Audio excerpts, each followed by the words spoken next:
Y lunes, y nuestra sección de biología va con estos protagonistas que ojalá y no fueran tan protagonistas en nuestra vida, pero lo cierto es que cada vez lo son más, los plásticos. Pero vamos a hablar también de unos en concreto, los microplásticos, y de cómo afectan a nuestro ecosistema y cómo lo cambian, que es lo peor. Lorena Square, buenas tardes. Buenas tardes, Manuel. Bueno, imagino que el uso del plástico ya viene desde hace muchos años.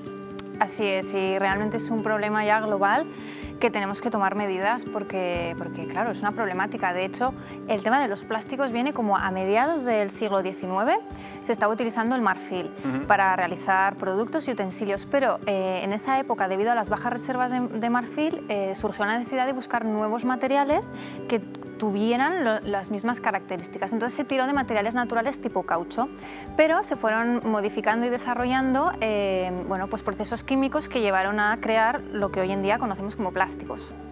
O sea que ya viene de lejos. Se usan mucho porque desde luego tienen amplias características, dan mucha utilidad, pueden servir para casi todo, pero como decimos, el problema viene en los residuos que se generan, ¿no? Después. Claro, o sea, sus características, los motivos por los que utilizamos tanto plástico en nuestra vida cotidiana es pues porque son impermeables, duraderos y duros, ¿no? Pero claro, esas características que hacen que sean buenos para su uso y a nosotros nos sirva, también genera problemas luego cuando se generan residuos que evidentemente también perduran mucho en el tiempo y son de gran dureza, de manera que generan contaminación. Son problemáticos esos grandes fragmentos de plástico que luego al final acaban disgregándose en microplásticos, pero es que no solo es eso, ¿no? Porque también hay incluso algunos otros compuestos de cosas tan habituales que podemos usar nosotros como las cremas solares que también llegan a tener microplásticos. Exactamente, los grandes son los que vemos, podemos recoger y reciclar, pero la problemática viene en los microplásticos. Son tan pequeños que son imperceptibles a la vista y por tanto no los podemos recoger. De hecho, estos microplásticos contienen fibras plásticas que las depuradoras no pueden filtrar. Claro. Y es la problemática que conlleva que pues bueno, son vertidas a los ríos, de ahí llegan al mar y son acumuladas en los ecosistemas, generando problemas de biodiversidad en los ecosistemas acuáticos, pues porque sabemos que hay muchas especies que los ingieren, confundiéndolos con alimentación, con otro tipo de productos, y eso genera pues bueno, muerte de muchas especies, o que se les llene el estómago de plásticos y no se alimenten, o incluso reducir su tamaño o el índice reproductivo. Es que ojo al dato, los científicos han hallado microplásticos en 114 especies acuáticas y luego más de la mitad de ellas son habituales en nuestra dieta. Claro. O sea, es que finalmente ese plástico nos vuelve a nosotros, claro, y en esa forma.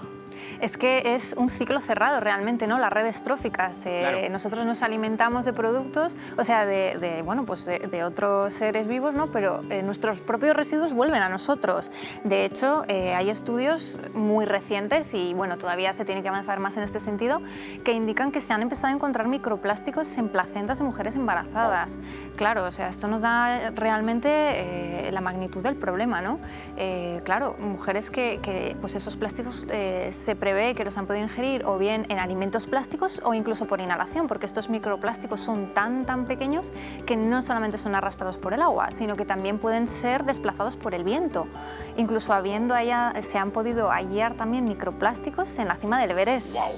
O sea que realmente estamos invadiendo todo de plásticos. Claro, porque quizás a lo mejor tenemos más la imagen en mente de esa tortuga a lo mejor que se queda atrapada, pero insistimos, son preocupantes también esos microplásticos, esas piezas más pequeñas de plástico, que no solo, como decimos, nos tiene que preocupar los que acaban en los océanos y los mares, porque también como agente de transporte podemos tener el viento y al final acaban afectando a cualquier parte del ecosistema terrestre. Exactamente, incluso a nosotros. O sea, nosotros generamos esa contaminación y luego nos vuelve.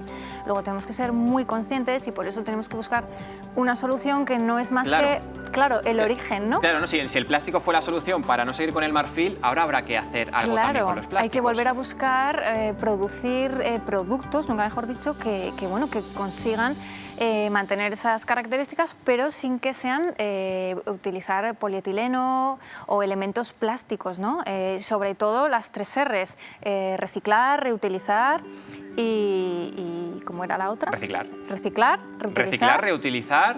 Y reducir. Y reducir. Me faltaba la primera. Bueno, pues ya hay, desde luego, por ejemplo, esa directiva europea que ya prohíbe los plásticos de un solo uso, es un primer paso, pero desde luego que hay mucho plástico en nuestra vida. Gracias, Lorena. Gracias, José Manuel. Seguimos viendo los lunes.